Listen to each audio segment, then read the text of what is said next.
Next, we turn to Chapel Hill Denham, a leading force in Nigeria's capital market, which recently marked the 20th anniversary in Lagos State.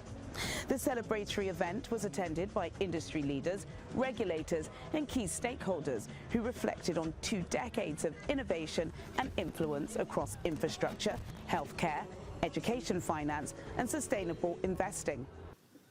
Over the past 2 decades, the Chapel Hill team has built a globally recognized full-service investment bank. It has pioneered groundbreaking transactions in the capital markets, setting world-class standards in investment banking, in securities trading, in fund management, and many other areas. You've been a pioneer of all the innovations of FMDQ, of NASD, of NGX. And for me, also significant is how you have integrated sustainability into your business. Anybody who hasn't visited the offices here in Lagos should go and visit, because you practice what you preach. You use renewable energy resources to power that beautiful office that you have. You're purpose-driven because your innovations cover some of the things that are particularly important for nations: education, healthcare, infrastructure, real estate, nurturing small and medium-scale enterprises, amongst others. Of course, that has made you the largest alternative asset manager. But for me, most important is mobilizing scarce private sector resources to unleash not just Nigeria's potential, but Africa's potential.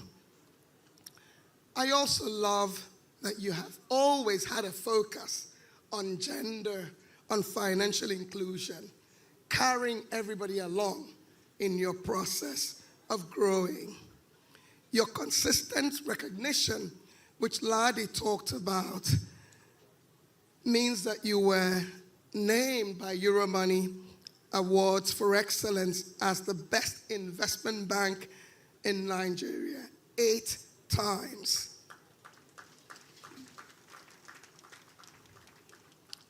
You were also named Africa's best bank for advisory 4 times.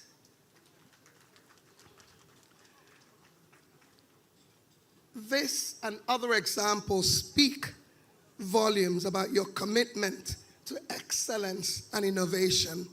We're not just here to celebrate milestones, but we're here to honor the spirit of resilience.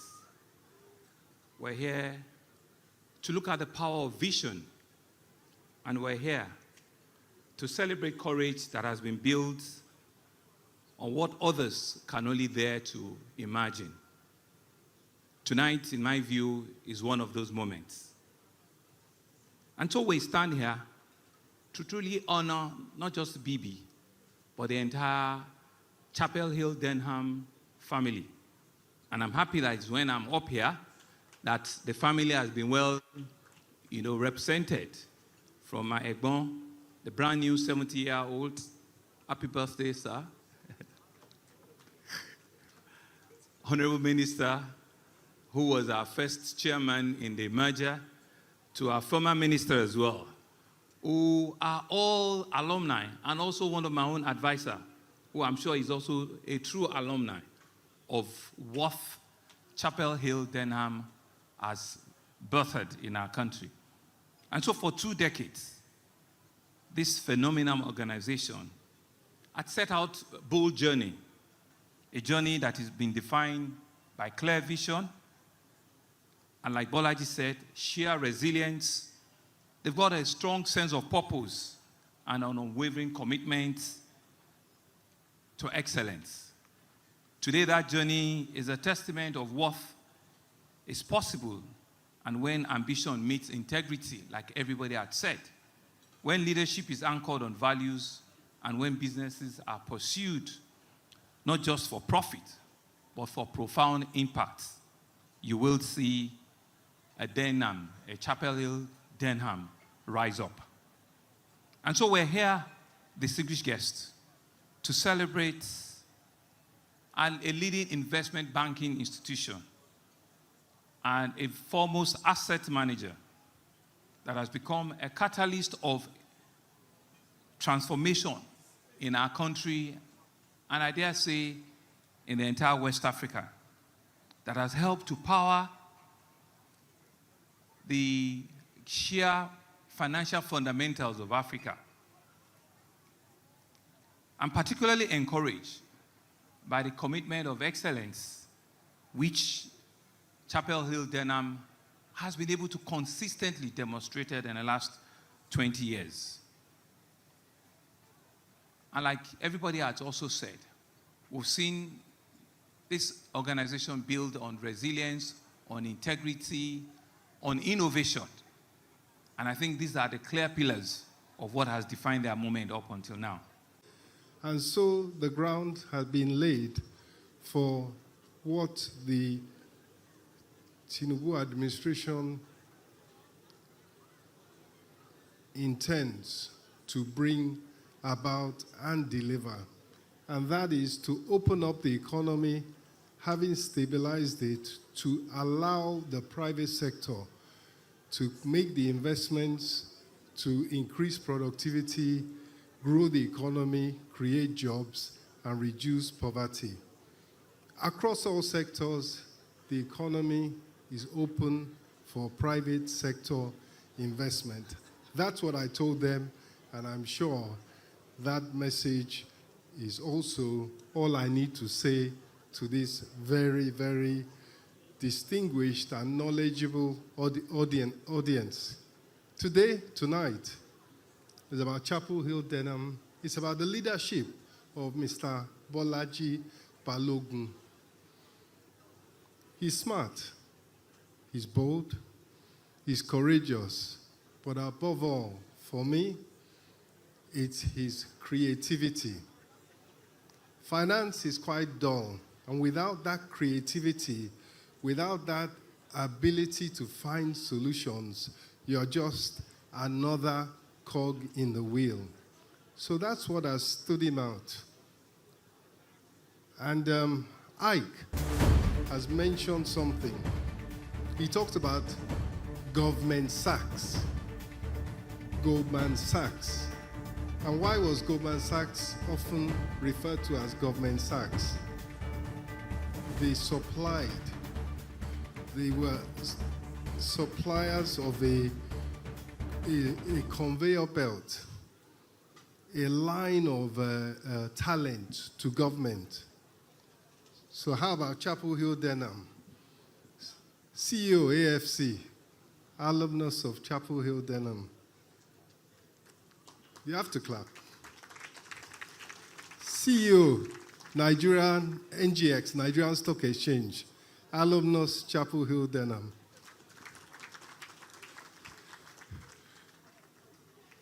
Former Minister of Finance, alumnus Chapel Hill Denham. I will stop there. However, what's important is that you cannot be punished for being good. I remember way back, and I've been privileged to have been part of some enduring successes in the corporate world, in the financial world. So I remember when I was in Lagos State as the Honorable Commissioner of Finance, we had to do a very complex transaction. And we turned to IBTC, of which, of course, everybody knew my history. It wasn't a problem. It was just based on the merit, my interests, and my potential conflict was declared, and the governor okayed it, and it led to one of the most important transactions in terms of subnationals. In the case of federal, it's more complex, and we have to deal with it. Because what they are saying is that there's no reason why a Chapel Hill Denham, particularly if they come with an idea, should not have a fair chance of implementing like anybody else. But luckily, because of the skill and the capacity of Chapel Hill Denham, when I got to Federal Ministry of Finance, I found that they were already signed up and had contracts for advisory work on Eurobonds with the ministry, so there was no problem there. But where there was a problem is that, given the laws as they are, which we will have to look at, and as Ike says, we will have to try and deal with, because the most important transaction, perhaps, that has been done by this government, the idea and the structuring of it came way before we got into government from Bolaji Balogun. He is the one that gave us the idea of a domestic issuance of dollar bonds. We did it, it was successful, and in fact, it won awards.